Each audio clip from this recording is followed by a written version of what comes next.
Since, as we all know, there's a lot of international experiences on both restructuring and competition on both the retail side and the wholesale side. And I think a lot of those lessons that we learn can be taken to any particular setting, like here in the Philippines. But of course, there are unique elements of any particular setting. And so I think what would be interesting is kind of take some of these lessons learned and think about what applies in the Philippines and also what's unique to the Philippines, which means that we need to think about particular nuances of restructuring in the market. What I'm going to do is pick 4 high-level topics to think about. The first one I'm going to talk about is wholesale market design. So we know that opening markets to wholesale competition has many potential benefits. And one of the concerns is that if set up in kind of the wrong way, that there can be the potential to exercise market power. And we have to think about how to set up the system in a way to mitigate that market power and also to monitor that market power. So I'll talk about that kind of the big picture level, and then there's a separate discussion we'll have tomorrow that's going to drill down into particulars. And then I'm going to switch and talk a little bit about the demand side. Now, in general, speaking as an economist, right, we think that sending price signals is an efficient way in order to make markets work. And so what I'll talk about at the broadest level is how we think tariffs should be set in order to send the right price signals, whether those tariffs are set by regulation or if those endogenously arise from retail competition. Then moving to retail competition, I'll talk about some of the international experiences of retail competition. I know the Philippines is in the process of opening up the retail markets, not only to large commercial industrial customers, but hopefully soon to residential customers, and I'll draw upon some international experiences there. And then finally, many developing economies have, in some sense, conquered some of the issues of electricity access, but are still dealing with issues of power reliability, how that interfaces with how financially viable the electric utilities are. And so I'll talk about some ongoing work that academics are doing in that domain. As far as which sectors, so as we all know, there are interesting issues in pricing the transmission and distribution sector, but because this is a discussion about competition, I'm going to focus on the wholesale and the retail sectors. Now, in terms of how we're going to evaluate policies, obviously, policymakers here realize that there are multiple objectives that go into thinking about policy for retail or wholesale competition. It could be the efficiency of market operations. There could be particular stakeholders that are particularly important. And since electricity is often thought of as kind of an essential good, there are important equity issues as well. So all of those objectives go into formulating policy. Because I'm an economist, and I guess I'm going to show a little bit of my bias, I'm going to focus on questions through the lens of economic efficiency, but I certainly recognize that there are other objectives that go into this policymaking too. So with that idea in mind, on the wholesale side, what I want to think about, I want to think about designing market mechanisms that have achieve the right outcomes in both the short run and the long run. In the short run, what that essentially means is getting the power dispatched in an efficient way, so basically lowering the cost of generation and how to incentivize the generation owners to lower the cost of production. And then the longer run, thinking about new investment on the grid and generation at different locations on the grid. And so thinking about how to send price signals so that you get that optimal level of new investment. And then switching on the retail side, thinking about what we're looking for is, often the objective of retail competition is not just to have people buying from different retailers per se, right? The objective is so that consumers get more competitive prices, and to the extent that there's room for new value-added services to be created in this relatively commoditized market, how you incentivize retailers to do that. Okay. All right, so let's first talk about the wholesale side. Now, I know I'm sometimes guilty of this. I've spent a fair amount of my career looking at wholesale competition, and a lot of the focus is often on how do we mitigate market power? Are these generators going to be exercising market power? And I think sometimes when we jump immediately to market power, what's lost is remembering that there actually are benefits to competition, right? And there has been good research, evidence-based approaches looking at settings where different jurisdictions have moved to competition, and it's found that many of the benefits have been achieved. So there's been work in 2 papers that are in the American Economic Review Some have looked at the efficiency of operations in different U.S. states that have pursued restructuring and found that generation costs do go down.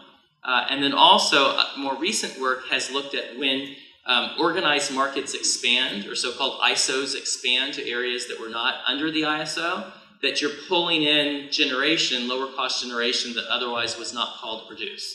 And so I say this just to emphasize we need to remember that there are these benefits to competition. That being said, I think often the role of the economist, at least if you're coming from the antitrust side, is to think about where's the potential risk for market power and how we mitigate that risk. So let me turn to that now. Now, I kind of grew up with an antitrust training. And for those of us that grew up with that training, often we immediately jump to thinking about, let's have some measure of how concentrated the market is. So like a Herfindahl index of concentration. But remember that really what we want to know about is we want to know how competitive prices are. So effectively what we want to see is price-cost markets. Now in many industries, you just don't have data on costs. So we can't directly look at price-cost margins, and so that's why we jump to the Herfindahl indices or other measures of competition. In electricity markets, I guess two reasons I think we shouldn't necessarily do that. One is we actually often have very good data as analysts or as market monitors on what prices and costs are. So we can actually more directly measure whether price-cost margins are positive, whether firms are exercising market power. So that's reason number one. And reason number two is that often, because of some peculiar features of electricity markets, Herfindahls or the HHI is not a great measure to actually pick up market power. And I'll give you some examples of that in a second. The basic important question is, are generators going to have the incentives to exercise market power? When I talk to people who work in other industries and try and convey what's unique to electricity, I often begin with this simple example. Now, to folks in the room here who are experts in electricity, this will seem oversimplified, but just bear with me for a moment because I think this is a good way to illustrate what the market power problem could be to people who don't work in electricity. So let's imagine we're in some organized market where we're bidding through auctions. In just simple case, let's imagine there are 5 firms. Each of those firms has 200 megawatts of generation capacity. Other than that, we're basically all the same. Imagine we're during a peak time period where load is going to be 900 megawatts. So there is some capacity margin here. So this is going to lead to a Herfindahl of 2,000, which, depending on your perspective, might be kind of moderate. Maybe it's not that high. But now imagine, so now let's put on our trader hats, that we were one of these firms and we were bidding into an auction. What price would we bid? And I'll load it a little bit here, despite the fact that the Herfindahl was only 2,000. So of course the answer is we bid as high a price as we possibly can, right? Because we know that our generations, our plants are pivotal, and so we can basically set whatever price we want, right? So if there's a price cap, you're just going to bid the price cap. If there is no price cap, we just try and figure out kind of how many numbers we can enter into that interface. There was an interesting story from the early years of the California market, where in one of the ancillary service markets, a trader basically found himself in this position. There was no price cap in this particular ancillary service market, and so he basically knew he could enter sky's the limit. So the question was kind of, all right, how many 9s can I enter into the computer interface? So he entered what he thought was the highest number he could add, which was 9999.99. It turned out that the software would have taken even more digits than that. And so I guess I'm not really sure what the price would have been. I'm sure the lawyers would have come in and somehow kind of undone that. But the point is that in settings like this, there's room for real exercise of market power, despite the fact that at some level the market may not be that concentrated. So why is this? What about the story I just told is different about electricity? It's basically 2 features. It's that electricity, for the most part, is not storable, or at least economically storable, which means that during peak time periods, you got to produce exactly that amount of generation. And secondly, unlike most markets where there's some demand elasticity, in electricity markets, for a variety of reasons, often because retail prices are not directly linked to wholesale prices, wholesale demand is virtually inelastic. So that's basically why, in that kind of overly simplified extreme example, sky's the limit. So, why does this suggest maybe that we shouldn't immediately jump to concentration measures? So what this graph shows you is some of the early years of 3 different U.S. markets. The California market, the New England market, and the Pennsylvania, New Jersey, Maryland, so-called PJM market, and the prices, the average prices during those months. The one in the middle that is really high is the California market, which, as we all know, kind of imploded and, for better or for worse, led to a lot of other jurisdictions really rethinking whether or not they wanted to pursue wholesale deregulation or wholesale competition. That's also what led to Arnold Schwarzenegger being the governor of California for a little while as well. The other two markets, PJM and New England, have prices that are much more modest. But if you look at just a strict measure of what the Herfindahl is for those markets, it might actually look like California is the most competitive market. So we have to drill a little deeper and think about what actually makes room for the exercise of market power in electricity markets. And again, because we often have data on prices and costs, we can do that directly as analysts or as market monitors. So let me suggest a prospective approach. So before a market is actually opened, or if we're thinking about particular design features of the market, how we can at least do some informed diagnostic testing as to what market prices should be. And often what that means is, because we have data on costs, that we can actually do simulations.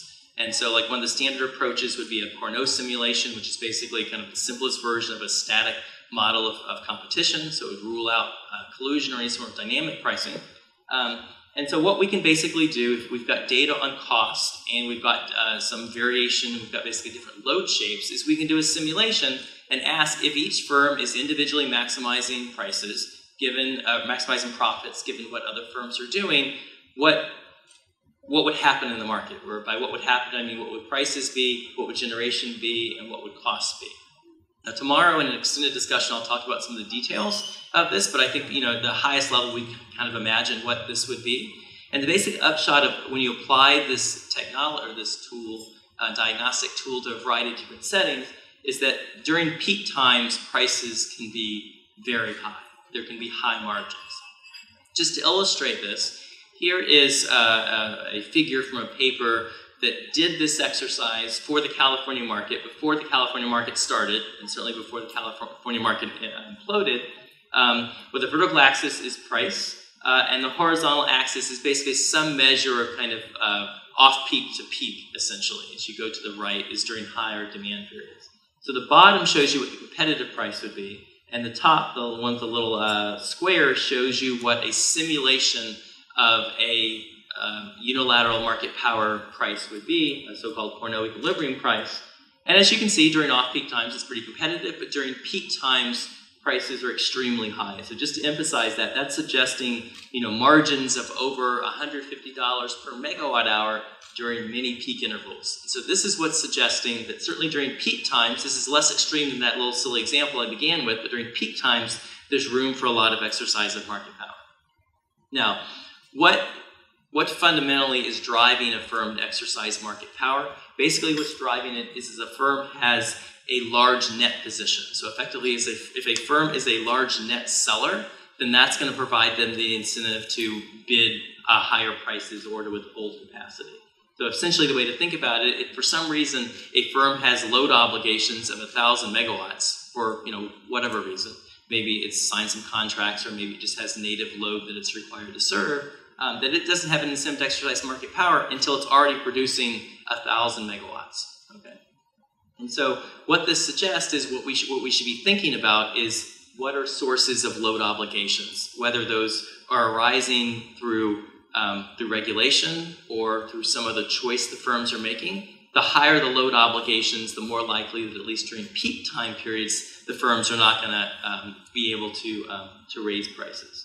Just to illustrate this, let me show you a figure from a paper that looked at 3 U.S. markets that were different in terms of their load obligations. And what this is going to show you, what this should emphasize, is the fact that native load obligations can serve to mitigate market power, so that markets that look like they may actually be concentrated will not yield very high prices if in fact there are substantial native load obligations. So this is for the New England market. It's a little hard to see. Essentially, the very solid black line is the actual price. The dashed line is the competitive price, and then the gray one is what the simulation of the Cournot price is going to be. And as you can see, so in this particular market, the firms tend to have native load obligations of around 70%, which means that for production below that, they actually want prices to be below cost. And so you're actually getting prices lower than competitive levels. And it's only for peak time periods when the firms have an incentive to exercise market power. Now let's imagine hypothetically that these firms in New England got rid of whatever the load obligations was, by regulation or some other means. What would happen to prices? So this graph shows you what simulated prices would be if you got rid of those load obligations. So focus in particular on the gray line here, the Cornell competition. Now the scale has changed here. Let me go back here. So this caps out at 250. Now we're talking 750 and 1,000. So what this is saying is native load obligations have, it's kind of an obvious point here, but just to kind of really emphasize it, load obligations have a real tendency to mitigate market power, which means when you're thinking prospectively about institutional ways in order to mitigate market power, then contracts with load obligations are one way to do that. As many of you know, in markets around the world, wholesale markets that have restructured, there's been evidence consistently of market power. The degree to which varies, but basically we're finding evidence of it in many places, which shouldn't really be surprising. If any of us were working for one of these generators bidding, this is what we would be doing, right?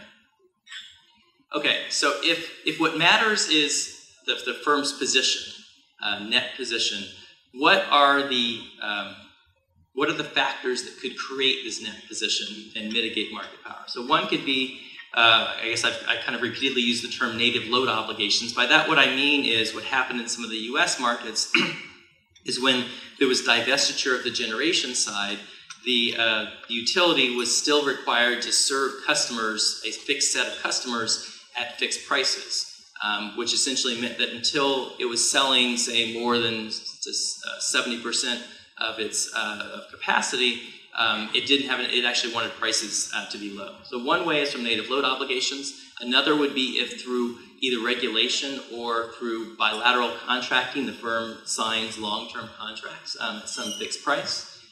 Similar to that, so now thinking on the transmission side, as you know, many markets have financial transmission rights, which basically collects revenues between different nodes on the distribution, or sorry, on the transmission grid. Those effectively, since you're locking in rights to certain price differences, those act like a contract position. So if you sit down and basically write down the math for how firms think about either a native load obligation or a financial transmission right, it's in a very similar way. And then finally, some markets allow non-participants to participate and bid in the market, right? So even if you have no ability to inject power into the grid, even if you've got no load to take power from the grid, there's still these virtual bidders that participate in the market. There's kind of been mixed evidence as to what the impact is, but virtual bidders can also have positions which effectively drive what price, or at least affect what prices are going to be in that particular market. Now, everything we've just said that I've just talked about is focused on the large players and whether the large players affect prices and efficiency. In many markets, there are a large kind of menu of different players, some of which are small, and in some markets, the small players can affect efficiency as well. So here's an example from some work that I've done with Ali Hortasu and colleagues that have looked at bidding behavior of small firms in the Texas market. And so what the pink line here is basically the firms of extra capacity that can bid into the auction. The red line is how it should be bidding if it's bidding to maximize profits.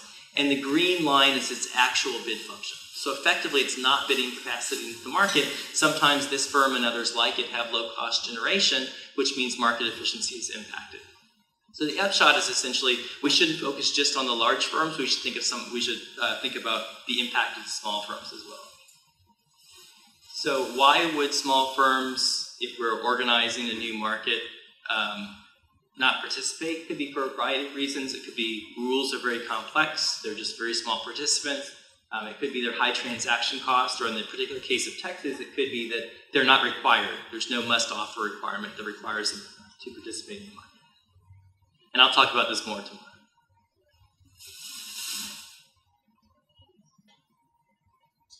So now let me turn to the demand side and think about price signals and how it affects customers and how we think price signals should affect customers.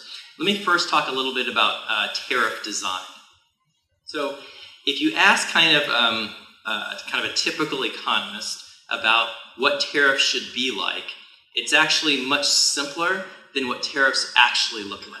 So tariffs are often highly nonlinear, very complicated. I'll show you pictures of some of these tariffs in a second.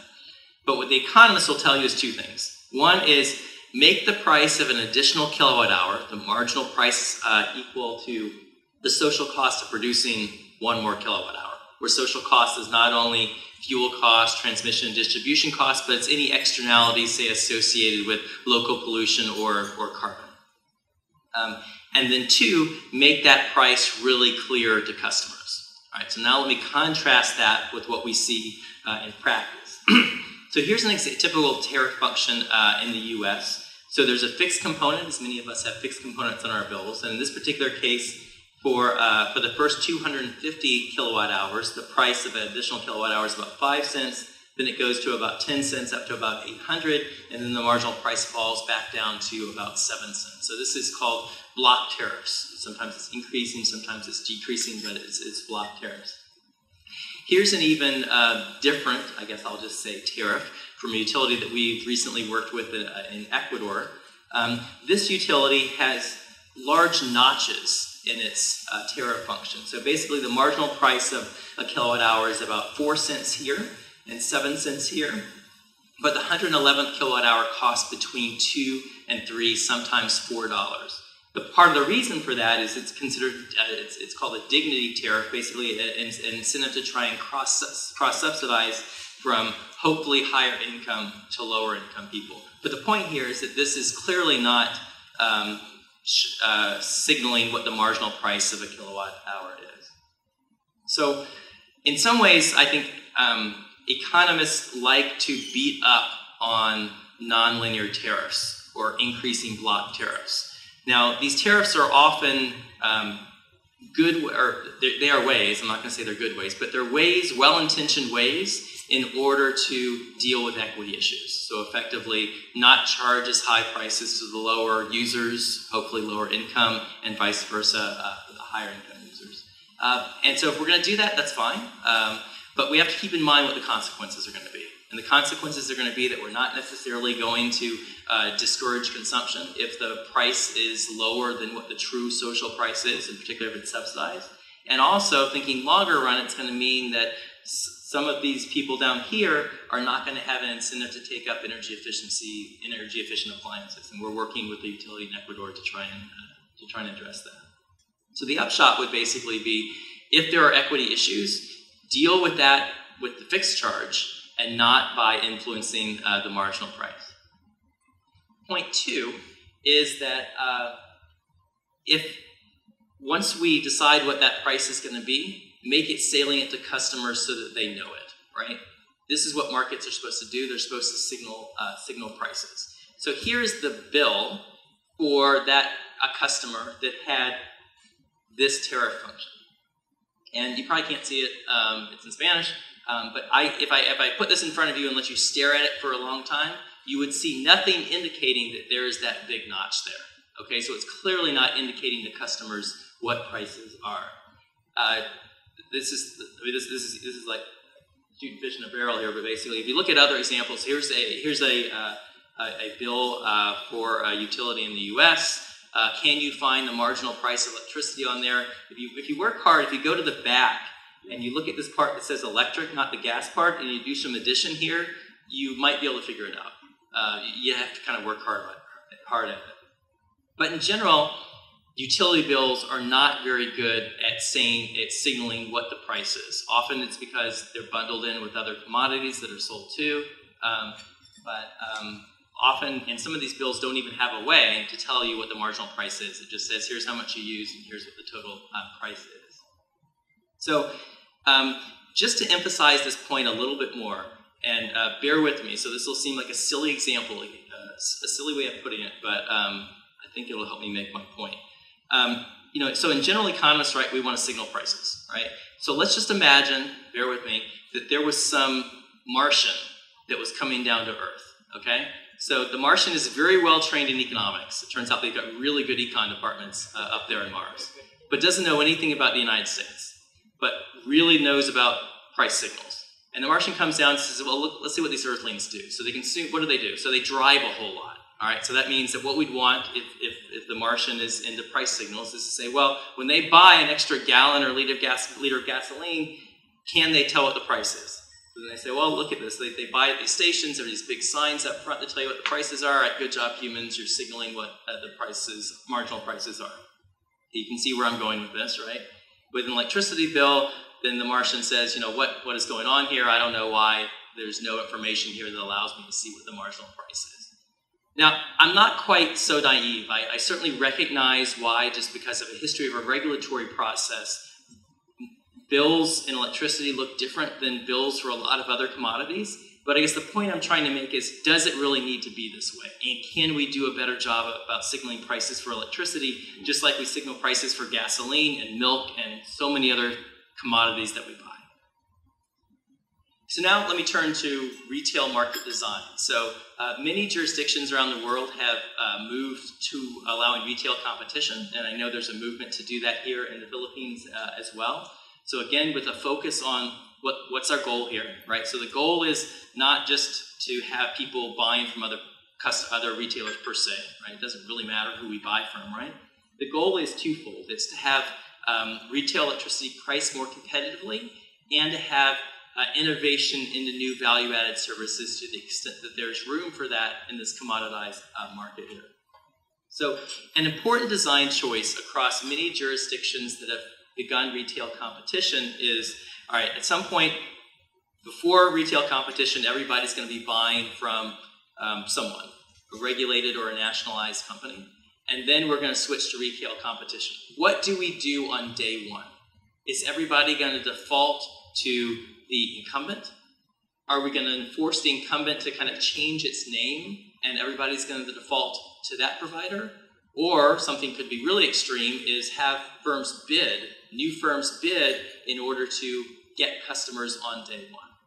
But an important decision is, so most jurisdictions have gone with option 1 or 2, what I just said. And so an important design decision is if day one everybody's going to be with basically the incumbent or the incumbent by some other name, what is going to be the default pricing for that incumbent?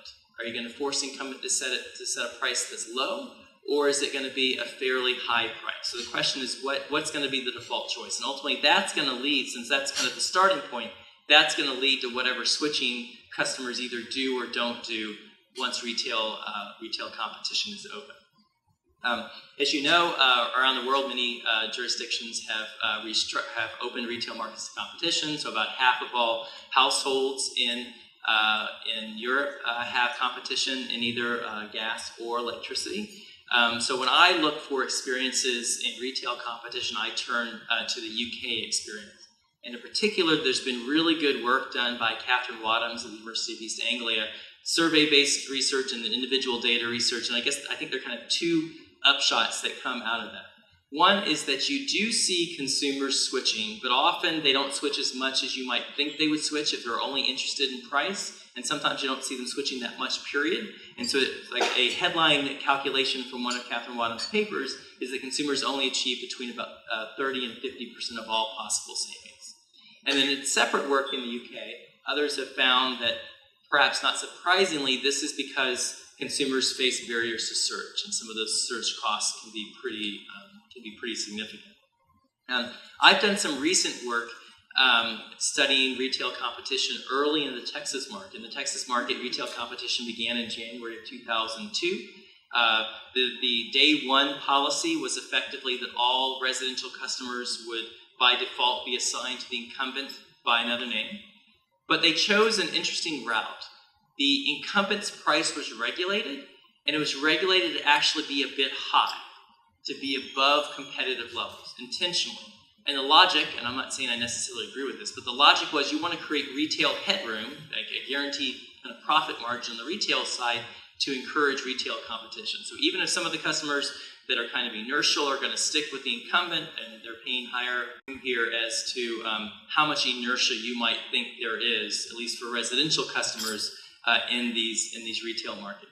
So what this graph shows you is prices for an average consumption level in dollars per kilowatt hour from the opening of retail competition in Texas for the first 4 years. The solid blue line there with the circles is that regulated price by the incumbent, and then the other prices are the prices by the new entrants. So as you can see, with the exception of the first few months, for almost the entire time period during these first 4 years, there's room for, there's substantial savings from switching to one of the new retailers. So it turns out for those that were with the incumbent, a one-time switch that would take you, if you knew what you were doing, about 15 minutes, would save you about $120 a year. Okay? So, all right, so here's kind of the survey question. What fraction of customers do you think the incumbent still has after 4 years? And just to kind of be a little more provocative, after people have had 4 years to spend 15 minutes to save $120 a year, how many people took advantage of that? And here's basically the answer. Here's the market share of the incumbent. So after 4 years, still almost 2/3 of the customers are staying with the incumbent. And the question is, why are they doing that? So in a paper, which I won't talk about details of, what we basically do is we do some modeling-based approaches to try and understand the sources of inertia. And basically there are two sources. One is that even though buying from the incumbent versus buying from any other retailer doesn't impact the delivery of power in any way, people think that it does. And so they want to buy the incumbent because they think it's more reliable power. And sometimes the incumbents are clever and they advertise themselves as reliable, even though they're just as reliable as any other retailer. And so people attach this incumbent advantage, this brand advantage. We find evidence that it goes down over time. And then also we find that despite the fact that the state set up a website so it's really easy to search and again switch in about 15 minutes, only about 2% of households actually search in any given month. So based on this and the work in the UK, if I were going to advocate kind of best practices, or at least best might be strong, good practices, what I would recommend is two things. One is find a good marketing campaign. I'm not a marketing person, so I'm not going to tell you how to convey this message, but the message you'd want to convey to customers is it's all the same power. Power quality is not going to depend on who your retailer is. And two, create a website with good choice architecture that allows customers to survey what the options are.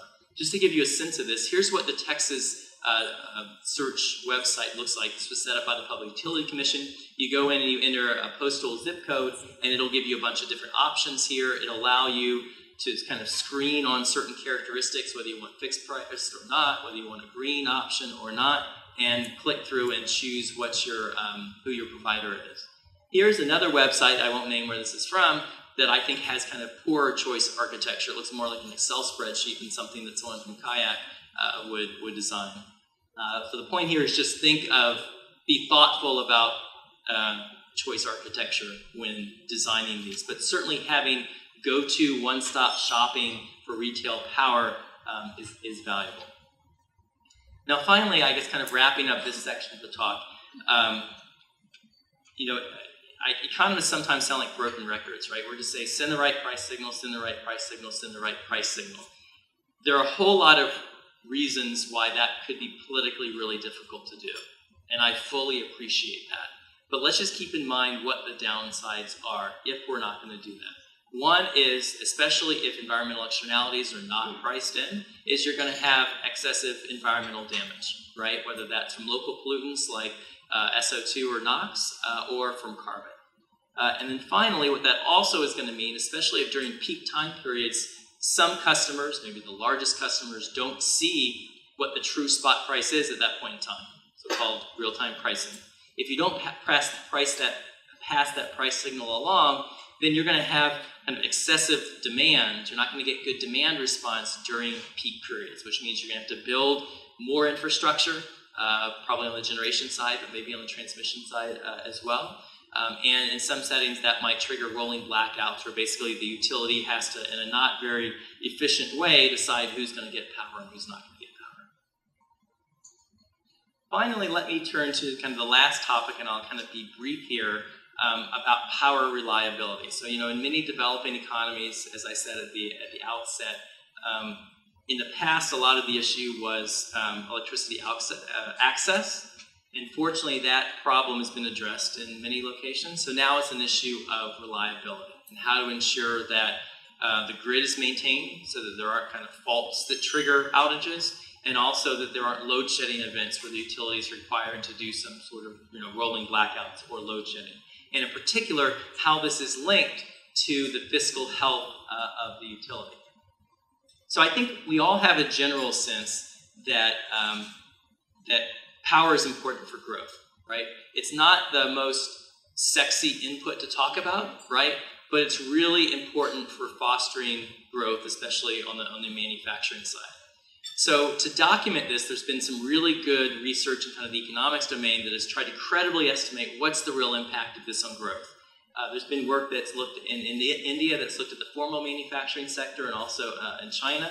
And then for smaller scale production, there's some recent work that has done this type of analysis in Ghana. They're basically getting numbers that, in the single digits in terms of the impact on growth. And in some settings, there's a lot of room for adaptation that is valuable. So think about changing the production technology or having backup generators. But that being said, there's still an important impact for growth that we need to think about as we're thinking about how to design policies to improve reliability. And in particular, our question is how much of the reliability problem stems from the fact that the fiscal health of the utility is sometimes not so strong. So so-called quasi-fiscal deficits of utilities. And I think there are two areas of research that, at least for me, are particularly interesting now. I'm on a research team that's working with the utility in the capital of Ghana to address exactly this problem. They face kind of a two-pronged problem. On one hand, especially in 2015, there were a lot of rolling blackouts called doomsor. And part of the reason was that they couldn't afford basically to pay their input suppliers. They couldn't pay Nigeria for the gas. That was one of the reasons. At the same time, they're also not getting paid by their customers. And that's not only residential customers, that's also large institutional customers like ministries and universities and so forth. And so the concern is that there's this negative feedback loop where they don't have enough money to pay their input suppliers, which means they have to have more rolling blackouts, which then creates this kind of culture of additional non-payment, and you just get stuck in this kind of vicious circle of non-payment. And so we're studying that. And then, as you know, there's also been work looking at whether prepaid meters is the solution. So for a variety of political reasons, which you probably appreciate a lot better than me, it's really hard to cut power off from customers, right? This is one good thing about prepaid meters. You're, in some sense, the customer, if they're not paying, they cut themselves off, right? And so there's been some really interesting work, kind of a randomized control trial work, good evidence-based approach in South Africa that has looked at whether prepaid meters, it helps address revenue collection for utilities. But I think the broader question is, what scope is there for prepaid to be the solution? And if prepaid is not the solution in other areas, how much of this negative feedback loop exists? So I guess just to kind of wrap up, I think kind of the major themes are thinking about how do what the fundamental drivers are of market power. Tomorrow I'll talk more, I'm sure we'll all talk about it during these next 2 days, about looking ahead, so before, as you design a market institutionally, how to address market power, and then on the back end when you're analyzing it from kind of a market monitoring perspective and thinking about bid mitigation strategies, how to address market power. Focusing tariffs to make sure that they send the right price signals, thinking about policies if you're expanding retail competition to make sure that there's strong competition, there's robust, and there are many players in the market, and then also thinking about the issues that drive the reliability of the power system. Thank you.